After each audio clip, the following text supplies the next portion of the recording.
Welcome to the Autism and Neurodiversity podcast. We're here to bring you helpful information from leading experts and give you effective tools and support. I'm Jason Grigla, a licensed counselor and founder of Techie for Life, a specialized mentoring program for neurodiverse young adults. And I'm Debbie Grigla, a certified life coach. And maybe most importantly, we're also parents to our own atypical young adults. Hello, champions of quirky. This is Jason Grigla, and welcome to the Autism and Neurodiversity podcast. I'm going to be talking to you tonight about something fairly personal to me. Those who know me closely know that I suffer somewhat from OCD, obsessive compulsive disorder, and not in that cute way where everyone says, oh, your kitchen is so organized, you're so OCD. But believe me, I don't have that clean, organized type of OCD. But I do have obsessive compulsive disorder, and at times of my life, it has been fairly disabling and has caused a lot of problems in my enjoyment of life. And so as I talk about OCD and autism tonight, both are different forms of the neurodiversity umbrella. OCD is the way the brain works, and there's no healing or solution or cure, just like with autism and other neurodiversities. It's a physiological issue and not something you can fix. But like all issues we deal with, it can be managed and understood better. And tonight I want to talk about the very strong link between OCD, autism, and also something called stimming, which is a third type of seemingly obsessive compulsive behavior. So let me talk about these for a second. OCD is obsessive compulsive disorder, and it is a type of anxiety disorder, whereas autism is not an anxiety disorder, but many of those who have autism also have high anxiety and therefore have a higher prevalence of OCD as well. So specifically, OCD is obsessions, which are thoughts, repeated thoughts, urges, mental images that pop into our brains and create anxiety, fear, a feeling of not okay, not complete, broken. And then oftentimes we create compulsions, repetitive behaviors, to deal with the feelings of the obsessions or the feelings that the obsessions cause. So we feel an urge to do the action as a solution to soothe or fix or placate the anxiety and the fears that come from the obsessive thoughts. Let me give you a couple of examples that are not related to autism, but specifically to OCD. I had a client come in. She was a mother of a newborn baby, and the baby was about 8 days old. And the mother came in because she was severely depressed and was having fears that she was schizophrenic. And her husband was also very concerned. They came in together with the newborn, and she explained that she was having strong desires to kill her baby and felt like it was almost voices telling her to kill her baby. And she was afraid that she was going to do it. And the husband was afraid because this was really not normal behavior for her. She desperately wanted to be a good mom. She'd always wanted to be a mom. And they were understandably traumatized. As I asked him some more questions, one of the questions I asked was, why would you want to kill your baby? And the mother said, it is the worst possible thing I could ever imagine. There's no way I want to kill my baby. I don't want to kill my baby. I just can't stop thinking about it to the point where it is relentless.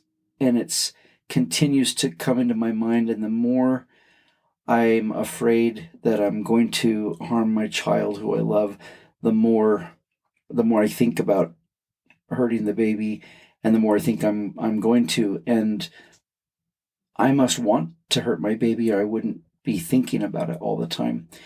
And I had her go back to the very beginning when she started having her first thoughts.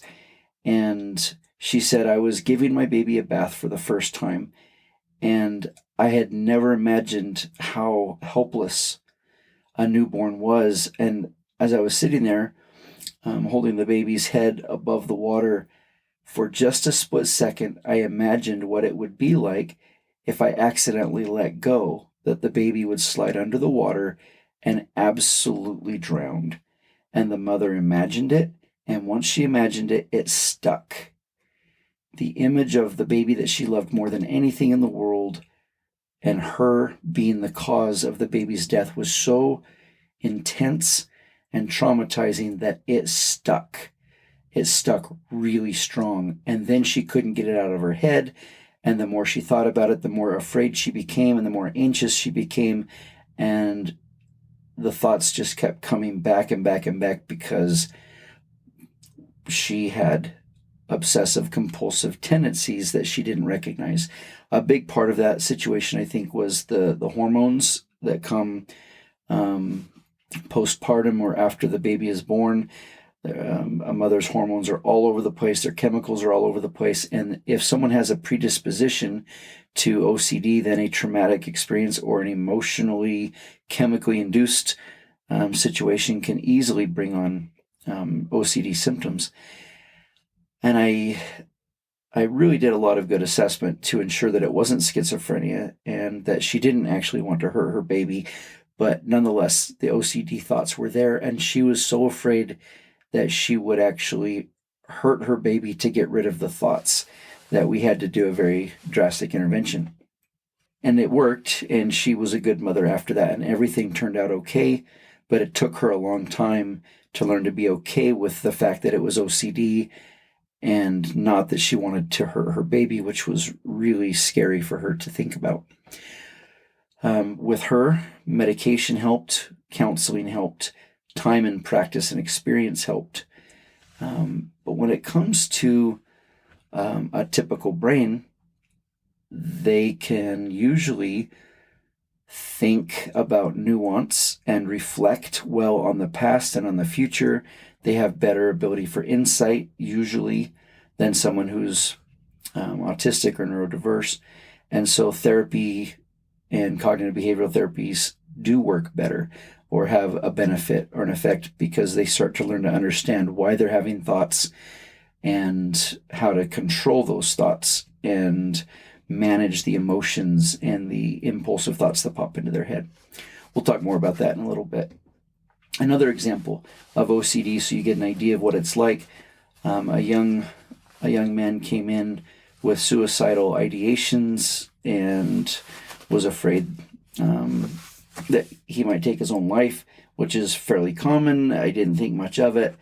He was about 23, and as he sat there describing why he had come into therapy, he didn't seem depressed in the least. There was no signs of depression. There was a lot of anxiety. And I finally stopped and I said, well, so hold on a second. Why do you want to kill yourself? Why are you suicidal? And he said, I don't want to kill myself. I don't want to at all. It's like the worst thing I could ever think of.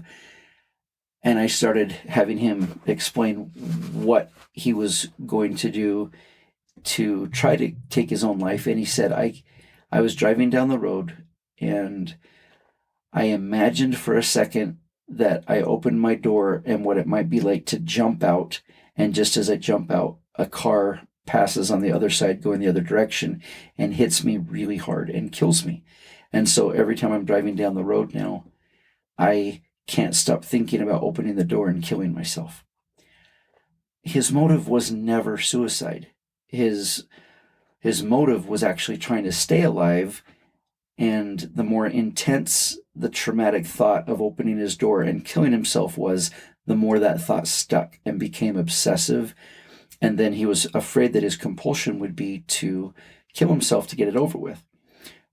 In return, instead of opening his door and jumping out and killing himself, he had started to drive only in the far right-hand lane, and he couldn't drive in the left lane if there was, if there was two roads going the same direction, and he avoided all single lane roads if at all possible.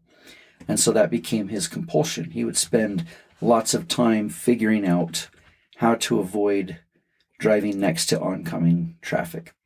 So that's obsessive compulsive disorder. And with counseling and medication, he was able to overcome it and start to understand how his brain works. So there are a few common factors with OCD. The first one is that something really intense gets into our head, and it's usually something very disturbing that causes a lot of fear and almost a feeling of being aghast. And that typically can trigger a big onset of OCD. Now, in my life, I had a lot of forms of OCD, including thoughts and especially the compulsions. As I was younger, I didn't recognize the intrusive thoughts that were repetitive, but I would often have behaviors that I was using to manage anxiety, even though I didn't actually understand I was having obsessions. Another common trait with OCD is intense personalities.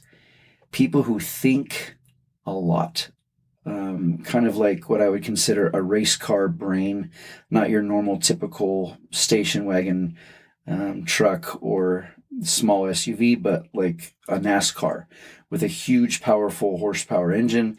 And it's thinking, and it's always looking for something to think about that is important or intense. So there's several types of thoughts.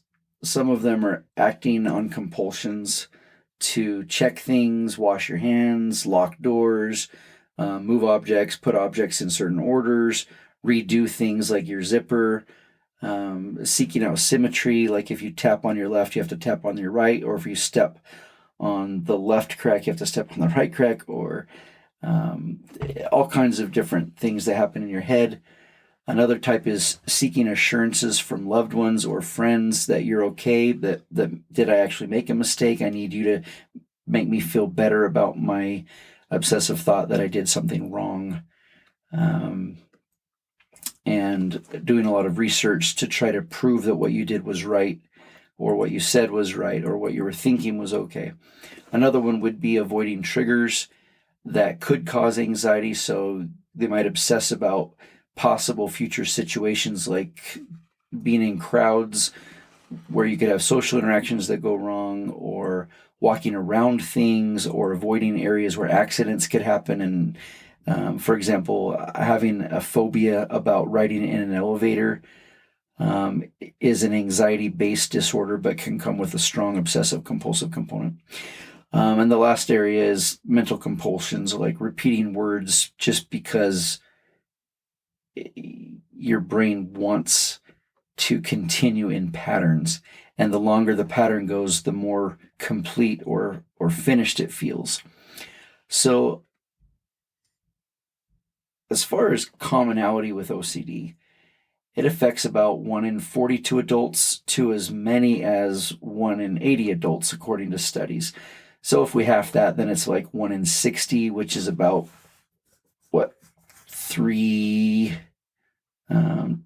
probably 1.5 to 2.5% of the population has OCD. When it comes to children, it's about 1 in 100, so 1%. So one study found that nearly 2/3 of people with OCD had major symptoms before the age of 25. So these are people that had OCD and may either recognize it or didn't recognize it by the age of 25. Also, if someone in your family has OCD, or someone in your close family history or family tree has OCD, then there's a 25% chance that another close immediate family member will also develop OCD. Half of adults with OCD, 50%, had serious impairment in their life because of their OCD. 1/3 had moderate impairment, and that leaves 15% of adults with OCD who had mild impairment or caused problems in their life.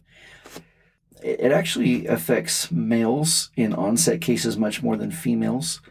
Most females are diagnosed after age 10, whereas a lot of males are diagnosed before age 10.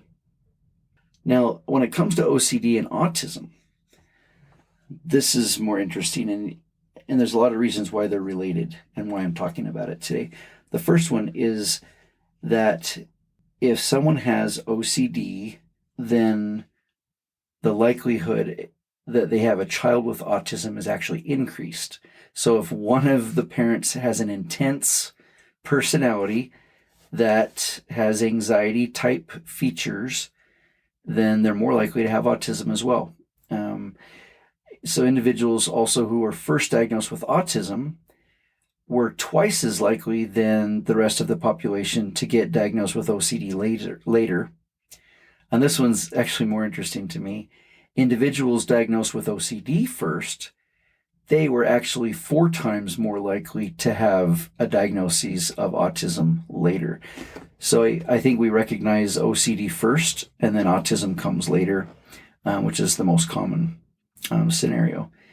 So the relationship between OCD and autism at first glance may not be a really clear connection. But when you look closer, there's actually a lot of bridges and relationship between the two. So the overlap and the studies indicate that about 84% of autistic people have some form of anxiety, which is way higher than the normal population, the typical population. And 17% of autists have OCD as compared to 1.5 to 2.5% of the typical population. So that's like 5 to 7 times more likely to have OCD than a neurotypical brain. So the overlap, it's because of a few things. The first might be misdiagnoses, and things like OCD rituals, they can resemble repetitive behaviors common in autism, which we call stimming, or other behaviors that are just interesting and childlike. And also, a lot of autistic behaviors can look like OCD, so a lot of times people might think it's one or the other or both. It's increasingly evident, though, that people have both conditions and they're very separate in how they show up and why they show up. And that's a really important factor. Why does someone do an obsessive or compulsive, why do they have obsessive thoughts or compulsive behaviors determines whether it's OCD or something like autism. Here's some of the reasons. Those with autism have more anxiety, and the higher the anxiety, the more likely our brain is to fixate on obsessions that cause stress and fear, kind of like that intense thought that becomes intrusive that we can't let go of because their anxiety is high and they have a hard time figuring out how to lower their anxiety. Lack of understanding on how to manage their fears or insecurities causes higher anxiety and therefore more obsessing. Also, a lot of autistic people perseverate, meaning they like to think about the same things over and over and over. Part of it feels soothing, consistent, it's what they're interested in. And so that can cause a lot of obsessing and then turn into an anxiety, fear-based compulsion. Another similarity or bridge is that people with autism tend to want things in a certain way that feels right. And some of that rigidity, that black and white thinking, leads to more anxiety and obsessing. And that's a really great definition of what OCD is. It didn't feel right. It felt off. It felt wrong. So I had to retie my shoelaces 3 or 4 times. I wanted it to be exactly right. Now that could just be autism, or it could be OCD. And it takes a lot to figure out the differences. And to be honest, maybe it doesn't matter which one it is. Either way, if you have to retie your shoes 5 or 6 times, it causes problems for the child or the adult that's dealing with it. So also when it comes to managing emotions, including anxiety, I think autists have a harder time having insight and controlling thoughts, which helps us manage our emotions.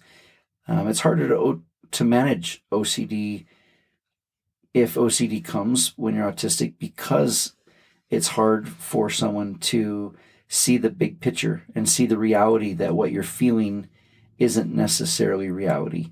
And it's hard for all of us to do that.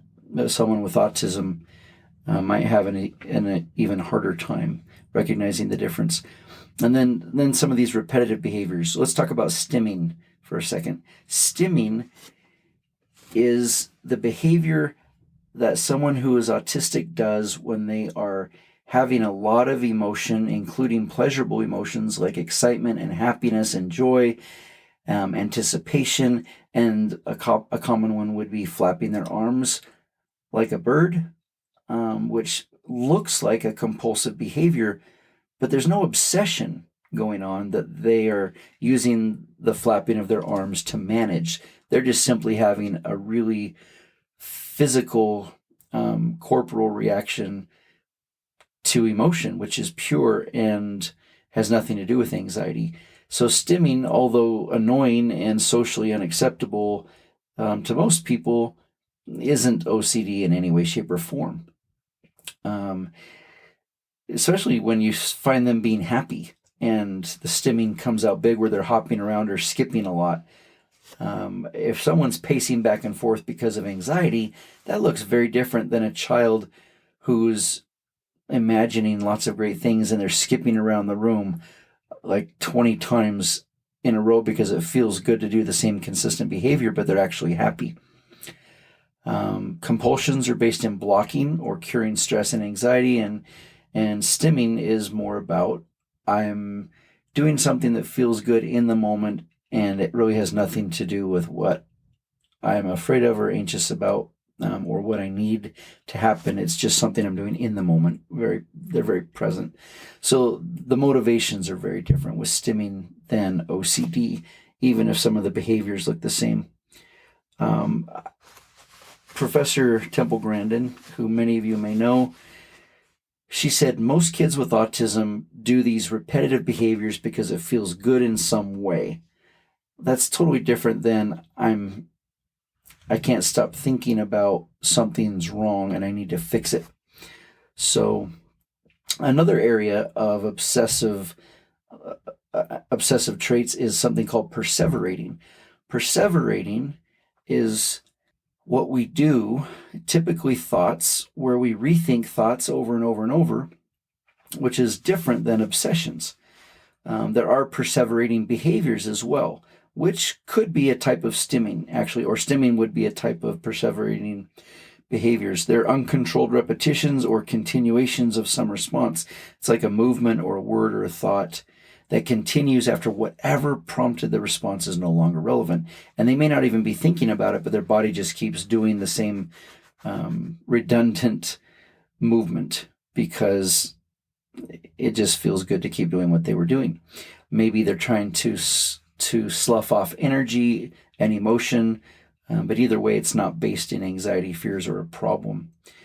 So they overlap in that they are odd, they are nonsensical, and they're socially unacceptable, and yet they're completely different in their motives. So a lot of our loved ones stim, a lot of them perseverate, which can turn into OCD if their perseverating turns into anxiety with fears, and also compulsions can be mistaken for stimming or perseverating behaviors when really it's OCD going on.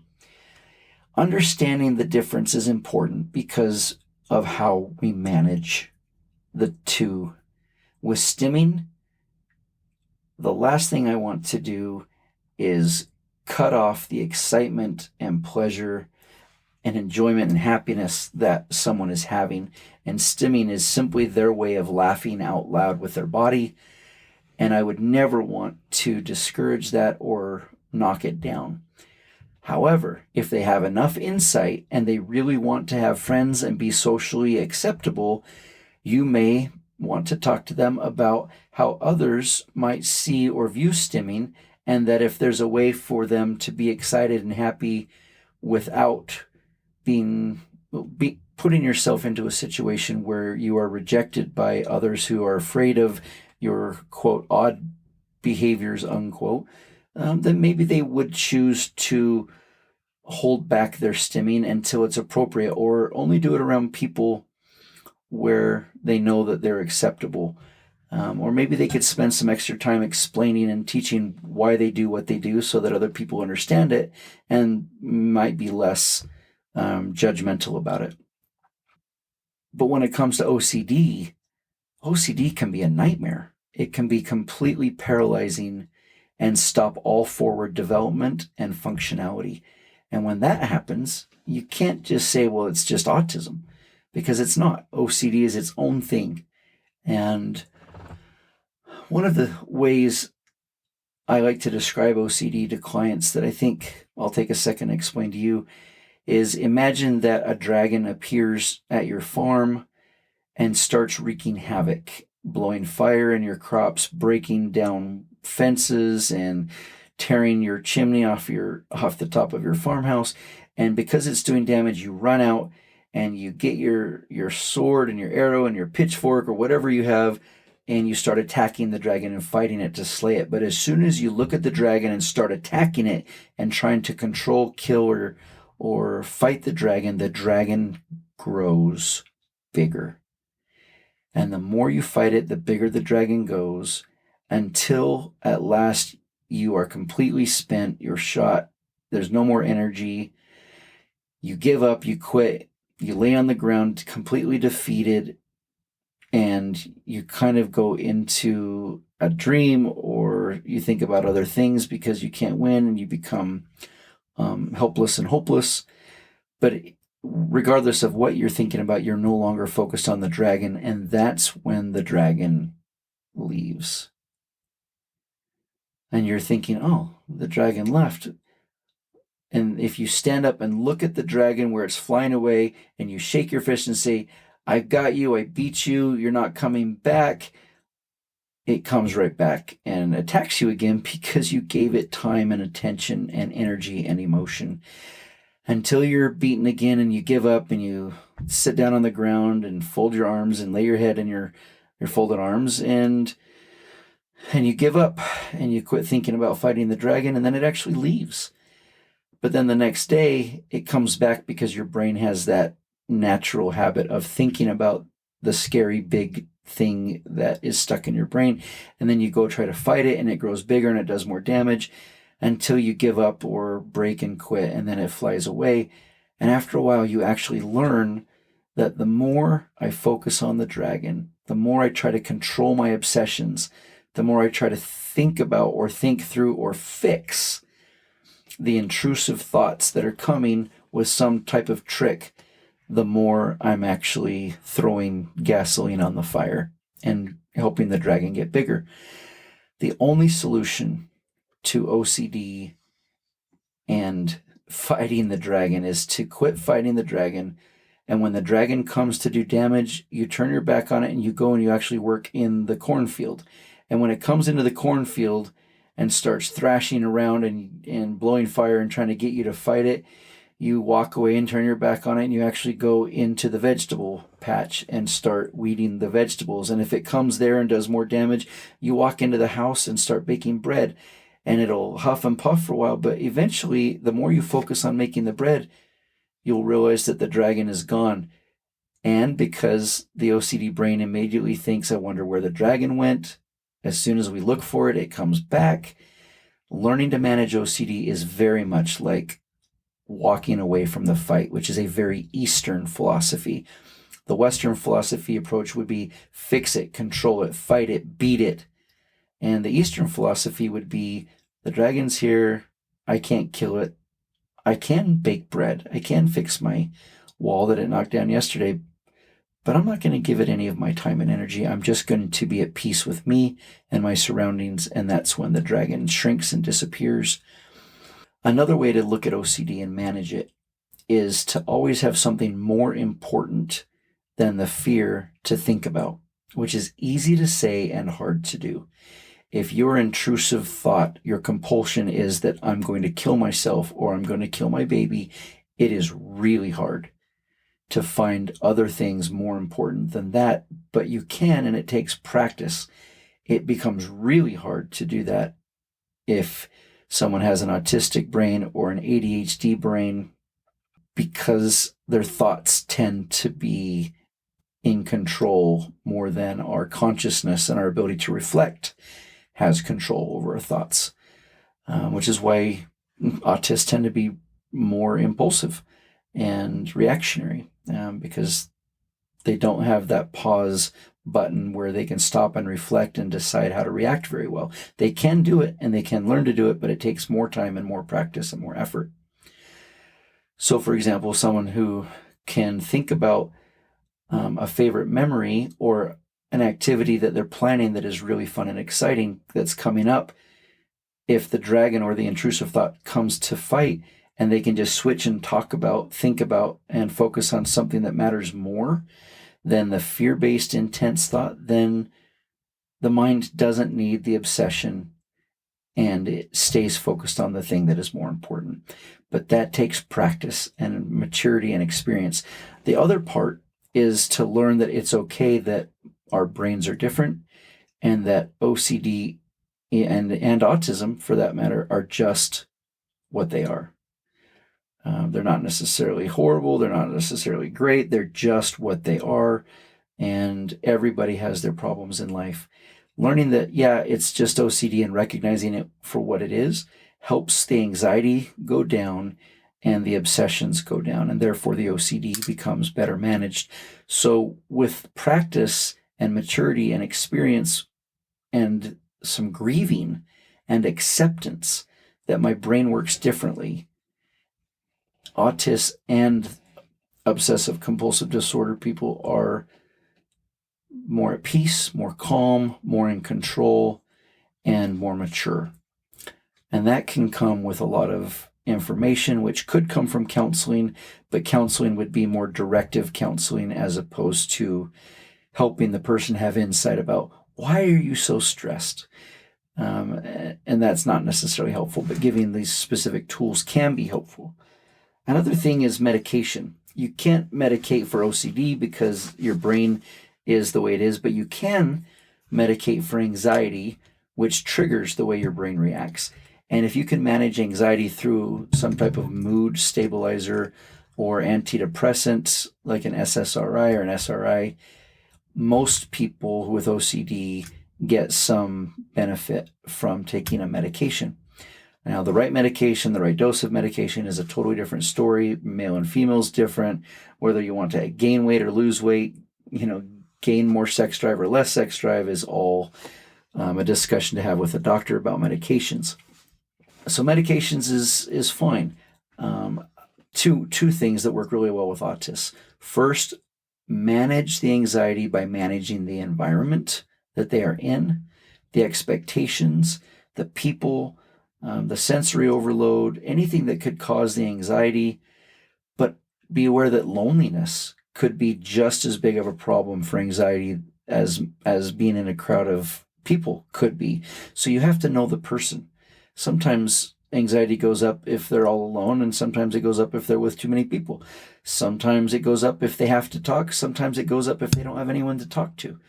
Anxiety is the key to understanding how to manage OCD and managing the environment, their schedule, and those types of things, where you actually can measure the emotional units they are spending in a day. And we've talked about emotional units before. Instead of managing how many hours a day they work or have things they need to do, you really have to manage the emotional units that are spent, because every autist is different. So just like us, everything causes different amounts of anxiety. The same situation for two different people requires more emotional units for each one. We already talked about meds. The last one is just experience and time. If someone throws a big heavy load on your shoulders and you can't take it off and it's there to stay, like getting OCD or having it come out, you're going to have a hard time for a while. it's going to suck. But honestly, if you've learned to carry around a heavy backpack, you stop noticing it. You start focusing on the things you can control and enjoying the moments and not letting that big heavy weight on your shoulders destroy your quality of life, which comes with acceptance and maturity and experience, and in some ways a grieving of the life you had before you had a big heavy weight on your shoulders. And that just takes more time for someone with autism or neurodiversity than others. And I think in this case, ADHD and autism are very similar in their struggles to manage OCD, but both are more likely to have OCD than the typical population for all the reasons we've discussed. If your child is just stimming, I hope that you will recognize that they are happy and compulsive in their physical behaviors, and I hope you don't throw a wet blanket on that bright light. Nothing makes me happier than seeing someone enjoying life. At the same time, it's really hard to be watching a movie and right in the most romantic part, the very end of the movie, someone sitting next to you starts to giggle out loud really obnoxiously because they can't handle the emotion of the situation, and they start clapping their hands at exactly the wrong moment. So that's why sometimes I can't take my son to the movies, depending on the movie. And other times it's better just to stay home and watch it on Netflix or Amazon Prime. And then if they have OCD, telling them to stop is the worst thing that you can do, or one of the worst things you can do, because it loads shame. It causes more frustration and fears because they can't control their obsessions or compulsions. It really is helpful to have patience and understanding and distract them from whatever it is they're obsessively thinking about and give them something better, more intense, but positive to think about. So I like distraction. I like doing physical things like hugs, tickles, scratches, swimming, a hot shower, a cold shower, eating an ice cream, going for a run, bouncing on the trampoline as fast as they can for 60 seconds, anything that will take their mind off of the scratched record in their brain that keeps worrying about something really hard and bad. Those are a few things I recommend, including medication. And I'm not a big fan of medications until I am. And so I wish nobody needed them. And I'm also very grateful they're there for the situations where the benefits far outweigh the downsides of a psychotropic medication. So OCD stimming is more common in people with autism and ADHD and other anxiety disorders. It's just what it is. And because they're autistic, it's harder to manage it. It's harder to curb it and stop it before it gets too bad. So one more example, we had a student come to our school who could not stop thinking about taking a knife and cutting themselves and hurting themselves and even killing themselves. And the last thing he wanted to do was use a knife to do that. But for a while, we had to remove all the knives from the apartment so that he could relax and go to bed. But once we removed the knives, this is pretty common with OCD, he then imagined wrapping a towel or a curtain in the bathroom around his neck and hanging himself, and he couldn't stop thinking about that. So we had to remove those for a few nights until he could get on top of his anxiety and get them under control. And someone needed to physically sleep in the room with him so he could know that someone would stop him from hurting himself. That's when he could relax and get some sleep. So providing that extra support temporarily was really helpful, and it took about 3 weeks. And then he said, I don't need you to sleep in the room with me, but can I call you if I need you? And because he had a plan, his anxiety stayed low because he knew he had some way to deal with it. And then the OCD didn't come back. And then a month later, he said he was ready to have the knives and the curtains put back. And so we did, and he was good until his college semester got really stressful and midterms came up and a lot of papers and assignments were due at the same time, and then his anxiety came back. There's one benefit to OCD that I can see, and the benefit itself is that when your OCD comes back, it's a barometer that's telling you you're overwhelmed, slow it down, manage your life better. It's a barometer and a tool that I use it now that I'm older, but when I was younger, OCD tossed me around and controlled me way too much. But now if my OCD starts to come back, I'm like, oh, my body's telling me that I am overwhelmed and stressed, and I'm going to do something about that because I really don't have a choice. I either let my OCD run full speed into my life again, like a dragon coming down to attack, and I fight it, or I turn my back on it and just decide, yep, I don't want OCD and I don't want too much stress, so I'm going to slow down. I can't choose that I have OCD, but I can choose how to manage it, and I do use OCD as a barometer and a red flag that I am too stressed and too much is going on. And I think that can be used the same with anyone that we love with OCD, autistic or not. That's what I have to share with you today. Is you can manage OCD. It is different than perseverating behaviors or thoughts, and it is different than stimming. Medication's helpful. Informative or directive counseling can be helpful when someone tells them what to do or how to do it, but just know it's harder and takes longer to learn to manage OCD when you are neurodiverse. I hope that those of you who are struggling with OCD find the information that you need. There's a lot of really good books out there about OCD. Also, there's a lot of good books in the last 5 years about OCD and autism because of their high connection rate. I don't have any specifically that I would tell you because I think they're all good. Well, there's a lot of good ones, and they all have different tools, approaches that are beneficial.